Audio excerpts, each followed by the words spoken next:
அடுப்பில் கடாயை வச்சு அதில் எண்ணெயை ஊற்றி கடுகு உளுத்தப்பருப்பு போட்டு ஒரு ஸ்பூன் கடலைப்பருப்பு போட்டு ஒரு பச்சை மிளகாய் விதையெல்லாம் எடுத்துட்டு கருவேப்பிலை கொஞ்சம், பெரிய வெங்காயம் ஒன்று பொடியாக நறுக்குனது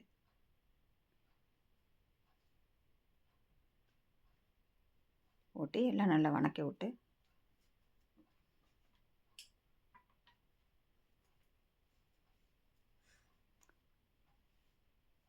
வணங்கின உடனே கோஸ் அறுத்தது அதில் போட்டு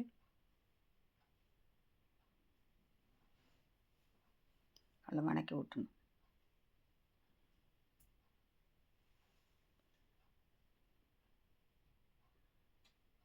கொத்தமல்லி தழை கொஞ்சம்,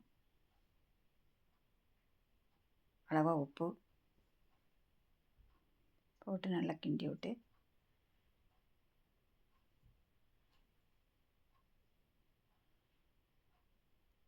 தேங்காய், துருவின தேங்காய், பருப்பு கொஞ்சம் நான் வேக வச்சது துவரம் பருப்பு போட்டிருக்கேன். நீங்கள் பாசி பருப்பு போடுறதா இருந்தால் கூட போட்டுக்கலாம். போட்டு கொஞ்சம் லேசாக தண்ணி தெளித்து குக்கர் மூடியை போட்டு ஒரு விசில் விட்டு இறக்குனா கோஸ் பொரியல் ரெடி.